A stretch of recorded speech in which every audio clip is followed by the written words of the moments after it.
This is a new Skoda Octavia VRS, and in this video I'm going to tell you if it's any good. Before that though, I'm going to show you a few features that it has which sets it apart from other hot hatches. It has an umbrella in the door. You can get a special bin for the back seats, and have a look at this. Somewhere to hold your mobile phone. What's this nonsense? There's also a bin here in the front, look.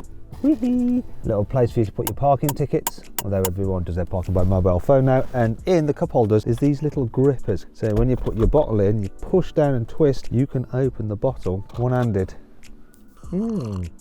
There's an inbuilt funnel for the washer fluid. Look there, means you're less likely to spill.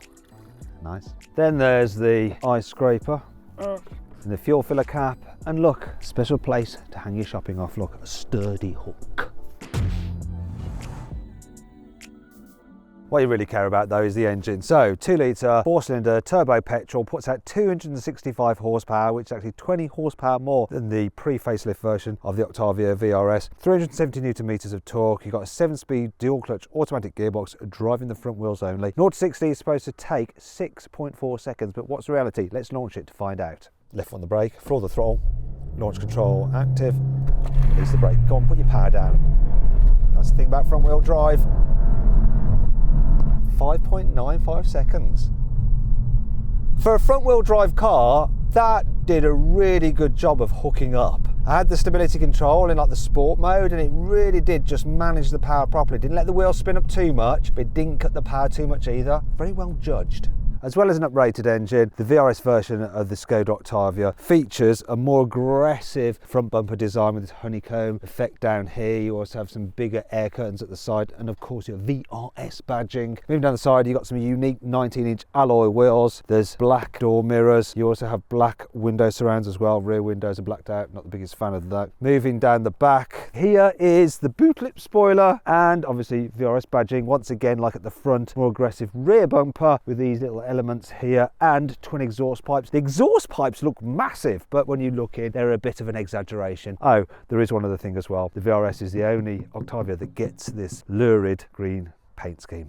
Here on the inside, there's some visual upgrades over the standard Skoda Octavia. So you have a VRS sports steering wheel, you have some VRS racy red dials, you also have like the VRS badge on your little Skoda Octavia here, the graphic on the infotainment system. You also get this material here on the dash with the red stitching, some kind of weird fake carbon fibre here on the dash, which I'm not a fan of. There's red stitching about the place there and there. You also get the VRS sports seats, which actually feel quite nice to sit in, though the material is a bit on the cheap side. And there's VRS Skoda kick plates and stuff. You also get sportier seats here in the back as well, which is nice. And other than that, it's just normal Octavia. So, or is it Octavia? I can never decide. Good knee room, good headroom, very spacious, very practical, and comfy. Oh, and ISOFIX anchor points that are really easy to get to. There's even ISOFIX anchor points on the front passenger seat as well, so you could carry 3 children in child seats in this car. Practical and fast. What more could you want? Maybe a bit more red? Well, if you fancy a bit more red, you want to check out the Honda Civic Type R. To do that, click on the pop-out banner appearing in the top right-hand corner of the screen, or scan the QR code on the screen now, or follow the link in the description below. It is a bit more expensive though. More important than the upgraded rear seats, the upgrades that Skoda have made to the VRS's chassis. So first up are some sportier brakes. So let's give them a brake test from 60 miles an hour.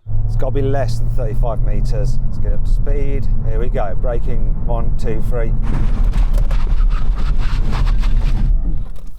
35 metres, bang on the money. Skoda have made some other upgrades to the VRS's chassis, including a lower, sportier, stiffer suspension. The car actually sits 15mm lower to the ground than the standard Octavia. If you're a little bit worried that the sportier suspension will make the car feel a little bit more uncomfortable over bumps, then you can upgrade to dynamic chassis control, so that's actually adaptive suspension, and you have all these different settings going from soft all the way up to very, very sporty up there. 15 different settings. There's also an electronically controlled limited slip differential on the front axle, so the car can send up to 100% of the power to either of the front wheels depending on where there's most grip, and that helps it put down its power on the road and get you maximum traction out of the bends. Let's find out what this car feels like to drive though on a twisty road. Now the beautiful thing about the Skoda Octavia VRS is that you've got a sensible practical family car that's an easy sell to your partner, but you've got the engine from the VW Golf GTI and the clever front differential.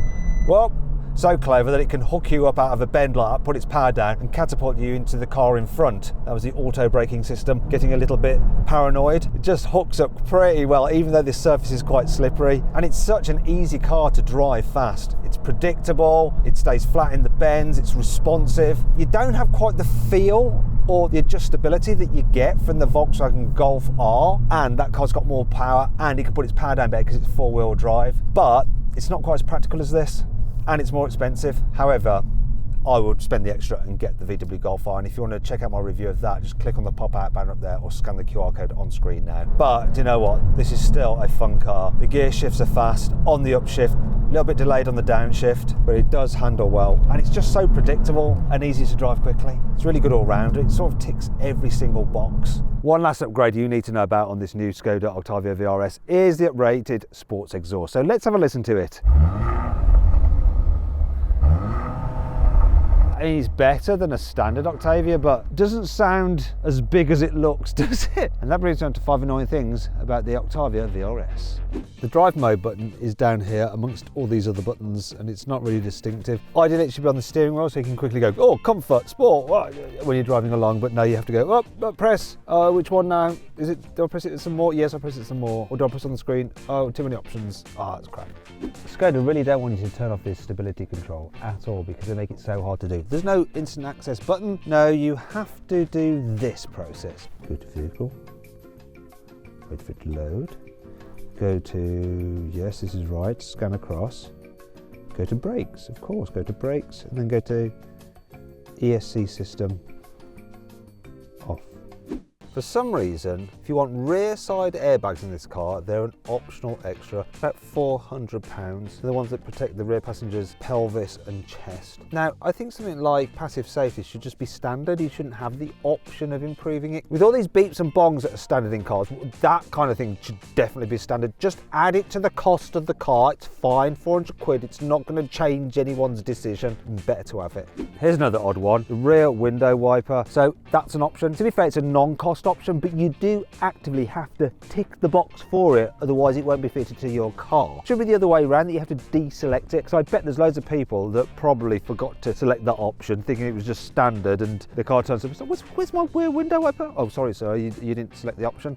Even when you have the automatic gearbox in manual mode, look at this. It auto shifts up. Why?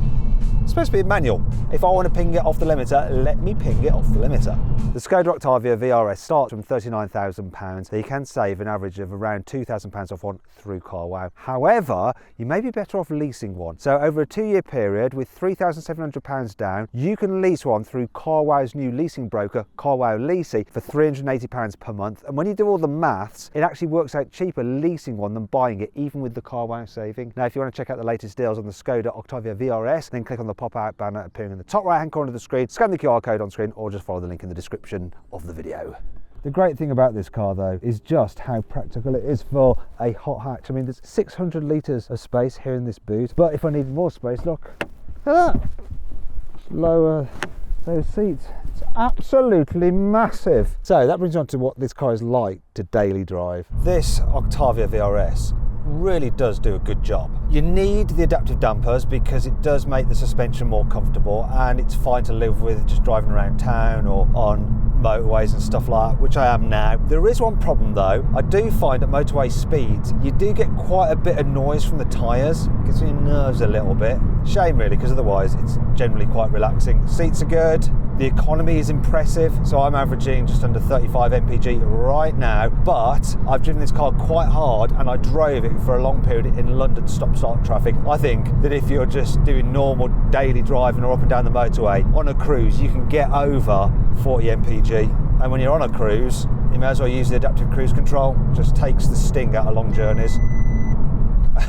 Though it can get confused as it did there. It just accelerated me towards the back of that car and was like, what am I doing? Speaking of which, I actually had a moment with the auto braking when there's a car like turning right out of a junction and I was going to go left, so I went up the side of it like that because there was room for 2 cars. The car didn't think there was, and it just slammed on the anchors, which meant that when I was actually exiting the junction, I had no power. There was a car coming towards me, and that wasn't good. Sometimes the safety systems aren't as safe as they should be. So then what's my final verdict on the new Skoda Octavia VRS? Should you avoid it, consider it, shortlist it, or just go right ahead and buy it? Well, I think you should shortlist it. It's not the most desirable hot hatch nor the most fun, but it really is a very good all-round performance car.